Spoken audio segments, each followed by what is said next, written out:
Alright, so after workout meal here, making the soup with some kale and pasta. This is from the other day. Just an easy to make version.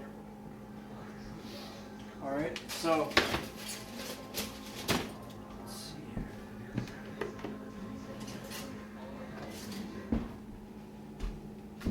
Alright.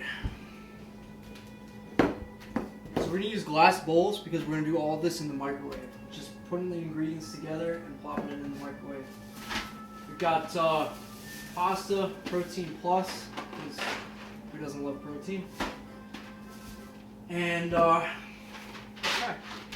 So first we'll make the soup. I always use the elbows for the soup. Put the elbows in first. Doesn't really matter what you put them in. Just use my box. Put chopped onion in. You don't need to put. The ingredients can go whatever you feel, whatever you like better, but try to use healthy ingredients.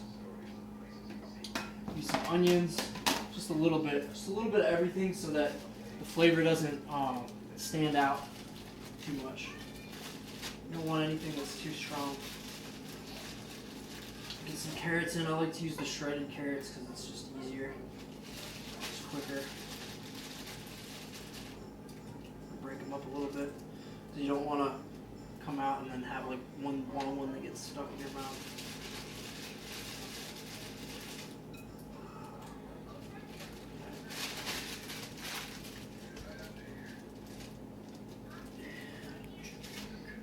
Some kale.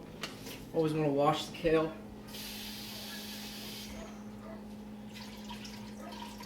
You don't want to break it up here. Just do little pieces. People who are familiar with kale know that it doesn't exactly taste very good. So we just want to do really tiny pieces of kale. Make sure you're not getting too much kale flavor in your soup. Just enough that it's healthy, but it doesn't taste bad. Just a little bit here.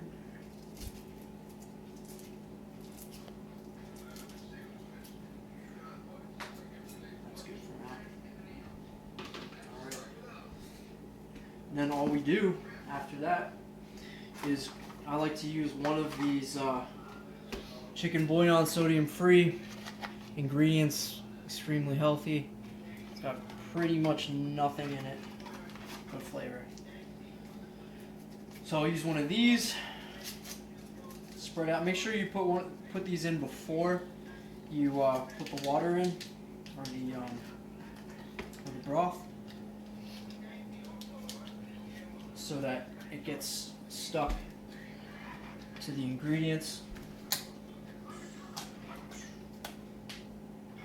Now, if you don't have broth for whatever reason, you forget it and you don't feel like driving back, you can always use just 2 packets of these, fill it with water, and that works.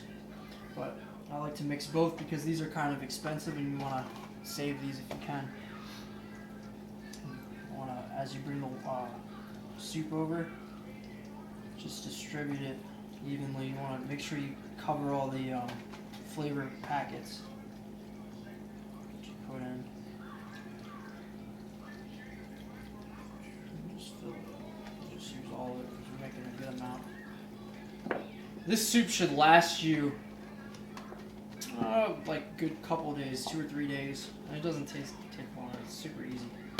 Super easy. Instead of boiling water and doing all that fancy stuff, all we're gonna do, put a little bit of water in here, just to dilute sodium a little bit more, and to soak everything up a little bit more.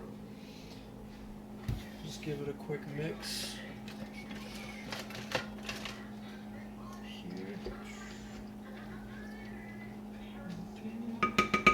And then You just put it in the microwave for about 15 minutes and it should come out pretty solid.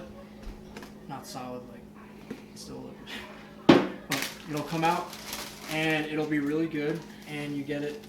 Put some oyster crackers in there for extra flavor. If you're not a big soup fan, oyster crackers make everything taste better. So that's the soup. We're not going to cook it right now.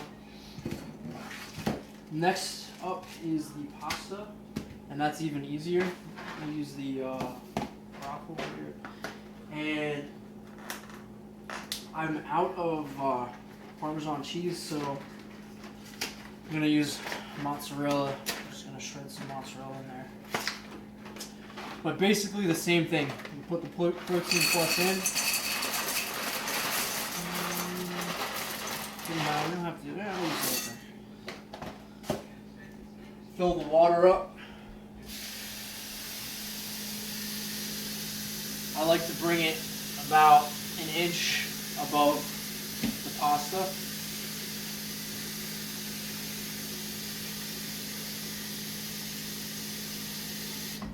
Just enough so that everything gets soaked in. And just put some butter in there. Some margarine.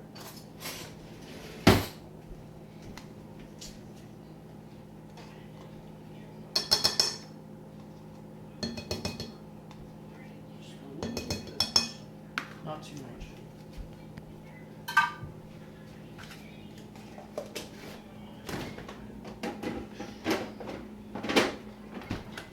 Once you have this, you just put it in. Same thing, 15 minutes. It's the magic number. At least for my microwave. Some of the microwaves are different. Then once you're finished, take it out, dribble some olive oil. You always want to put the olive oil on after and not while it's boiling, because it's more nutritious for you and doesn't have as much fat if you boil it. Something about it like gets rid of all the nutrients and it's just left with fat. So you always put the olive oil on, dribble it on afterwards, like a good amount, just a couple lines. Then we'll shred our cheese on it and mix tomato sauce to however much you want. I like to mix the cheese and the sauce pretty evenly. I like a lot of cheese. As you can see, it's not as dark with sauce. So we'll cook these and then have a video of the finished product.